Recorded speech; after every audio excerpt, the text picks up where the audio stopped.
Hi, and welcome to Alaskan in the Philippines, currently in Hue Hin, Thailand.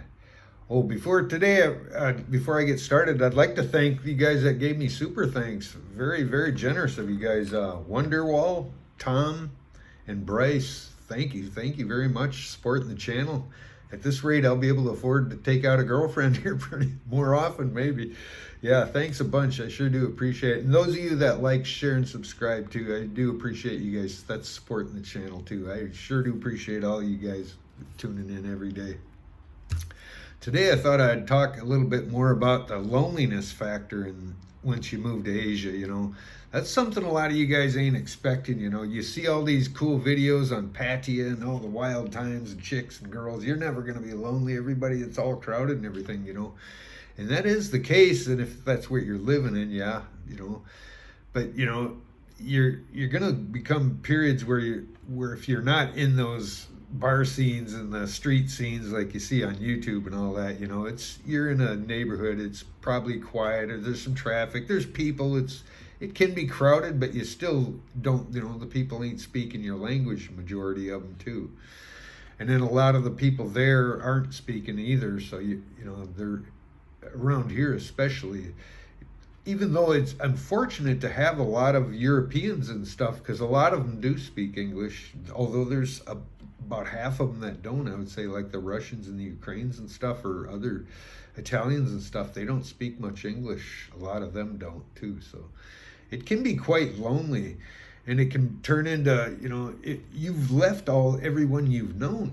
You've got up and left every person that you cared about and known your whole life, and just moved away from them, and now you're within a month you're lonely, and you can't expect all of a sudden replace all that family and friends within a month. So honestly, it is going to be slow, and for your first year probably you're going to be kind of a lonely guy, and depending again on how much money do you have, can you afford having a relationship, that'll really pull you out of your slump. If you're feeling lonely for yourself, or you got nothing to do, would be to have a girlfriend, and maybe in another land like even Thailand here, you wouldn't have a lot to talk about all the time because of language barrier perhaps, but you'd have a relationship, and you'd be eating dinner with somebody and stuff, which would be good, if you could afford it. That's another thing, you got to think in your retirement pension support, having a girlfriend relationship day to day, basically supporting her as well,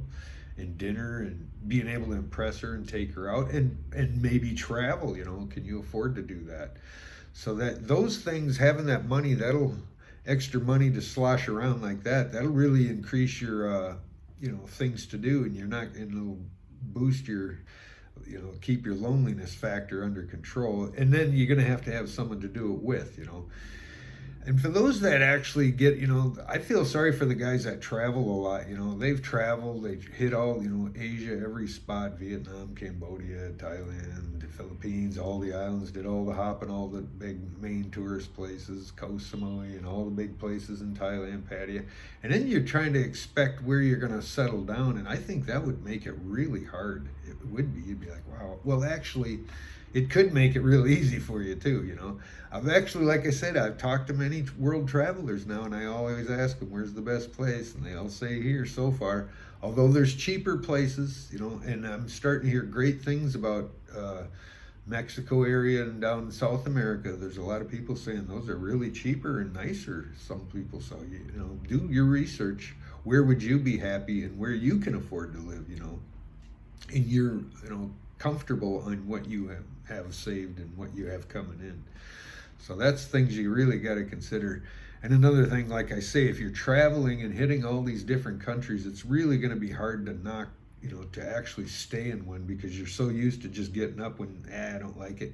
Let's get up and go, something bothers you, the traffic, the pollution, or neighbor or something, you're just going to get up and leave the country, I think, to be fair, you really, really have to stay in an extended period of time. Even a visit to a place really can't tell you, a month visit can't tell you if you're going to want to live there the rest of your life and spend your retirement there, or a good portion of time even, So you really got to settle in and try it. You literally got to try and see if you are happy here. Can you afford it here? Are you very lonely here? And the lonely factor will be there. That's guaranteed. I guarantee that's going to be, a lot of people don't realize it, but that's going to be your biggest factor, is not being able to have social contact with other friends and people to speak to. Just normal conversation can be hard. And depending on what parts you live in, it can be worse than others, So if you're out in the boonies, it can be worse. You ain't gonna have anyone to talk to, and very little to do. So keep that in mind. That was my problem in Dumaguete. I was halfway between Valencia and halfway between Dumaguete, and it's kind of dark and out in the middle and nothing at night. There's neighbors everywhere, of course. It's a busy kind of road, but there's just nothing to do. There was literally nothing to do even during the day out there. All I could do was walk, basically, and then take a trike downtown and walk on the boulevard and get some dinner at a restaurant down there and then go back up. There was no real restaurants around me. There was just Crispy King chicken joints and Sorry stores. So it was a real lonely feeling there. And I had a few neighbors, I was able to talk English to my buddy, or my neighbor next door. He was from Seattle. And I met some Australians guy, and I met him here actually again, and we had people to chat with, so I wasn't really struggling with English over there, but I was still pretty lonely because I didn't have a regular hangout kind of bunch of friends or something like that. But in Alaska, I really wasn't used to that anyway. I kind of lived out in the boonies, out on the edge of town, and people would come visit, but it was once every few days sometimes, or once every 2 weeks sometimes. So I didn't get a lot of visitors, and that's okay. I don't need a lot of interaction, but I do need to get out and do things, But it can, like I say, turn into Groundhog's Day for that first time you're here. You wake up and what's there to do? You can't afford it. If you can't afford a girlfriend, you can't afford to jump on a plane and take a trip to another country, or go travel, or get on a train and go see another town or something. You're probably going to be stuck eventually doing your routine, whatever that is. You're going to get up and go walk in the beach in the morning. That's my routine. And then it gets hot in the afternoon. And then what do? You're kind of bored. You got to go home, or I do. I just get out of the sun, and I got to find something to do. So I try to come up with a hobby of YouTube, and I'm working on that. That gives me something to do in the afternoon when it's hot. When I get back here, I'll take a nap. I'll work out too. I'll do a lot of exercise, indoor exercise, just an hour and a half or something. That gives me something to do. And then my YouTube and answering comments, The YouTube for me has been real good. I've met up with a bunch of people now. I've probably a dozen people now I've met from YouTube. People just coming up saying hi to me, or met them through other people too. I actually walk with a few on the beach, and seems like I meet a new guy every day. So far, a lot of Americans. Surprisingly, I don't normally see Americans out and about, but I've met like 4 of them now. 3 from California, I think, 3 or 4. So that's another thing. What's your perspective? Are you coming here from a nice place, like really in a beautiful place in California, and you had it made there, and all of a sudden you're coming here? And that's something to consider too. How well are you off? Are you going to be missing that beautiful weather? It might be too hot and too humid here compared to the nice weather you used to have back home. There's some things to consider, and it's hard to get over that loneliness. My advice would be, don't jump around too much. Try stay in one spot for at least, I would say, 5 or 6 months before you're really going to know. You're going to meet a few people. You're going to be out. You force yourself out, and do force yourself out every day to meet someone, and try talk to new people whenever you can.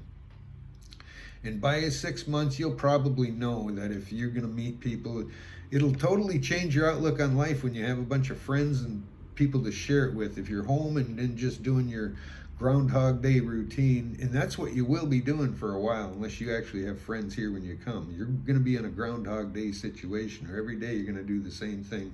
But eventually you'll keep moving out and expanding your friends, and you'll start talking to new people, and it'll kind of build for you. I'm hoping that's kind of what it's done for me. After my 6 months here, I'm starting to get to know people. I can say hi to people every day now. So it's building. It's slow building, and you really need to keep the faith for it. But if you like the place where you are and you can afford it, and you think it's got potential, I would say give it a good 6 months and see what happens. Well, that's my thoughts on it anyway. Yours may vary.